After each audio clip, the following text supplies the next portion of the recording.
Hello, everybody.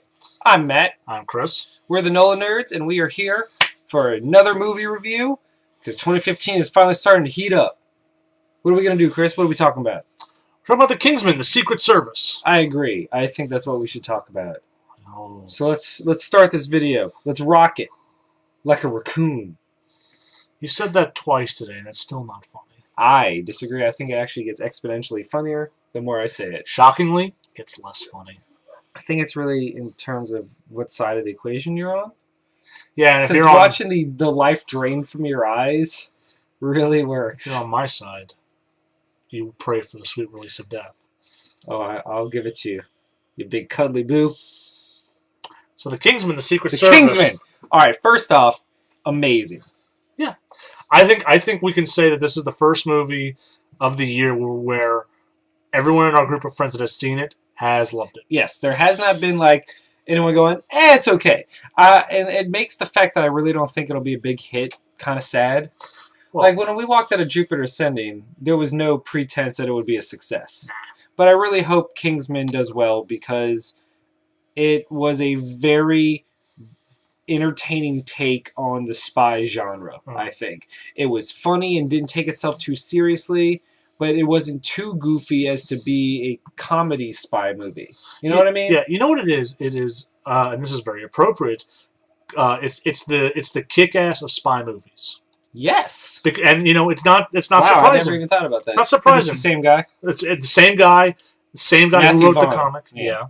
And Matthew Vaughn, you know, has been in charge of 4 great adaptations, and he has fixed the X-Men, revitalized the X-Men. That he has. He has brought Kick-Ass to the forefront and kind of made a superhero film that's not the first really successful independent superhero film. Right.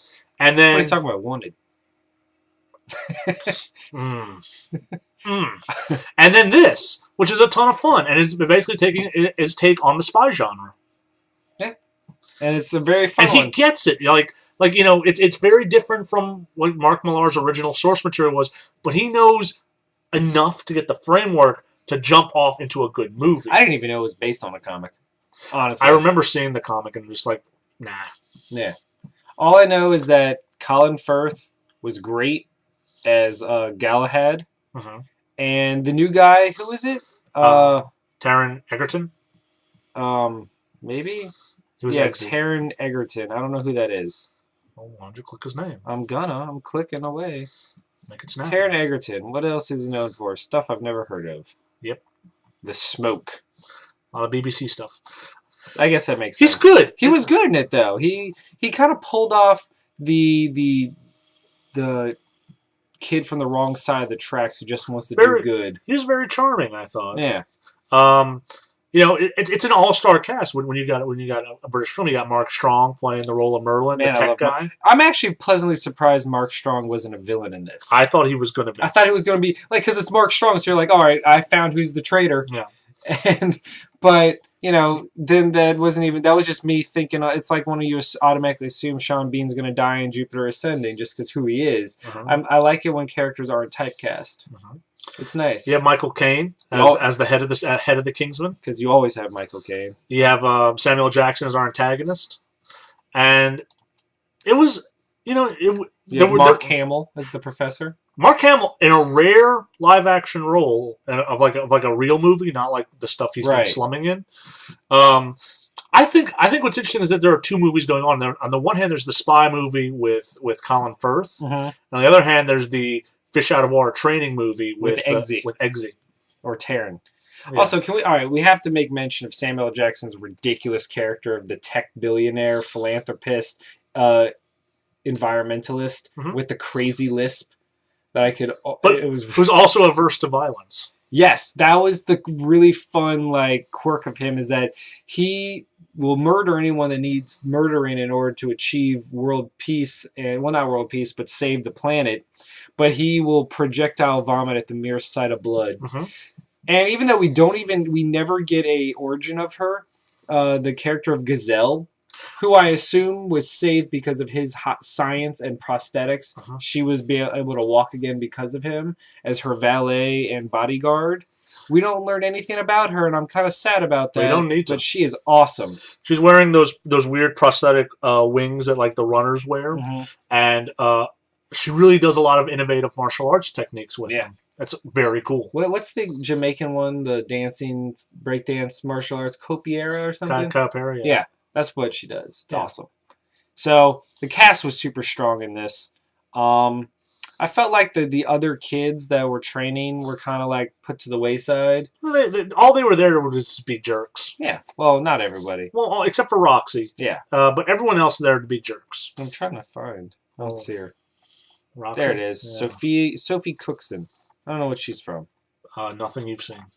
Once again. Yeah. That's good. I do like there's a lot of unknowns cast in this. Yeah, that's why it's kind of good. Works out nicely. I thought the plot was fun with the with Samuel L. Jackson being obsessed with causing a great culling in the world.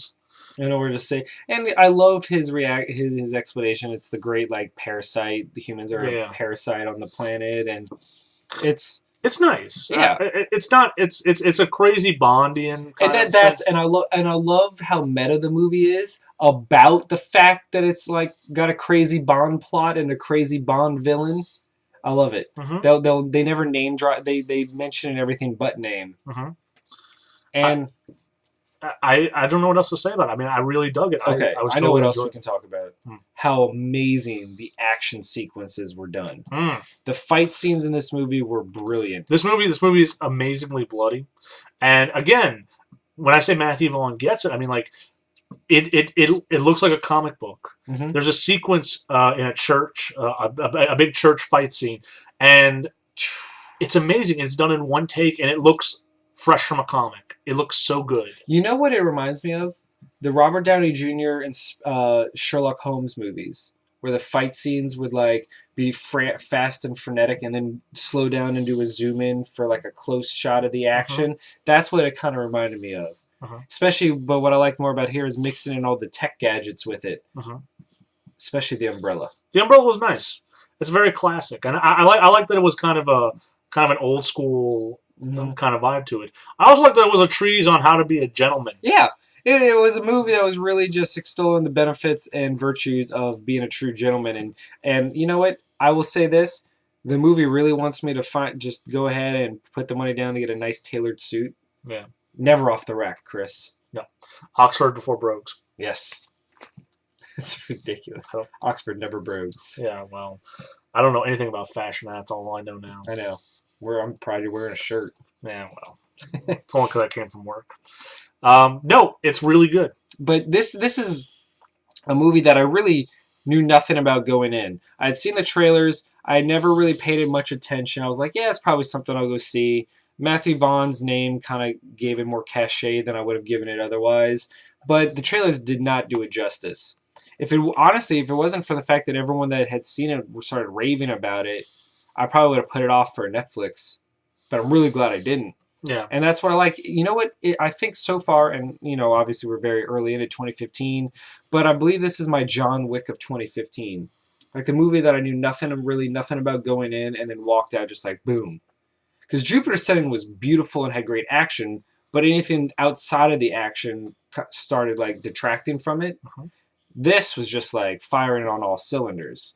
And I just love... Okay, there's one more thing we have to mention. Without spoiling it, there's a scene involving fireworks. And it just made... You laughed out loud. You could not even contain it. It's absurd in the best way. It's so over the top. Yes. And it's set to pomp and circumstance, and I can't help but love it. It's, again, Matthew Vaughn gets it. Yeah, he does. Matthew Vaughn's quickly becoming the guy that if his name's on it, I'll be like, well, we're going to have to at least give it a shot. Yeah. And I mean, he's on a good hot streak. Yeah. So I hope he can keep it up. I hope so too, but man, it was... Especially if he's going to do more Mark Millar stuff. Yeah. Because I feel like they got a good collaboration going. I don't know how much Mark Millar collaborates, but I think he collaborates just enough to get a check. Wow. So, I don't know, like, is there anything else you want to leave off on it? Like, anything that you think we've haven't touched on? I mean, we talked about how great the casting was. The plot was really good. The action's great. I mean, the plot's very traditional spy stuff. There's not a whole lot that I. Okay, there will be one thing that I'll take away from it. Oh. It has the most egregious. Yeah, I wanted to call it egregious, but that's not how you say it. Wow, egregious use of product placement I've ever seen with McDonald's. Like, I liked how it fit into the story. Yeah. But the cynic in me was like, wow, that is some blatant product placement. Like, I'm actually surprised at this point McDonald's isn't selling Kingsman toys in a Happy Meal. Wow. I see what you're saying. I thought that scene was hilarious. Oh, no, it was. That's not my point. I'm just saying, like, man, that was some blatant product. Like, we give shit to Transformers all the time for it, but that was just to be fair, though, you can't swing a dead cat anywhere in Transformers without hitting a product. Right. Oreobot. No! All right, well, let's then wrap it up and give our scores and whatnot. I'm going to give it a 9. Huh? This movie blew me away. It's definitely a day one purchase. Like, no doubt. Yeah. No diggity. Got to bag it up. I like the way you work it, Chris. It's a 9. I'd probably buy it. Whenever. All right, let me ask you then something, Chris. Yeah. You just gave a movie a 9. Yeah. And even then, it's not a buy. Like, what constitutes a buy? I don't buy it. I buy a lot less movies than I used to. Okay. I'd probably still buy it digitally. But I'm not like in any rush. It's not going anywhere. Okay, cool. Well, I'm Matt. I'm Chris. And we are the NOLAnerds, and this has been The Kingsman Secret Service. Shaken, not stirred. Also, they can do it in the ass. Oh my God, that was ridiculous. Oh, all right. Bye. Bye.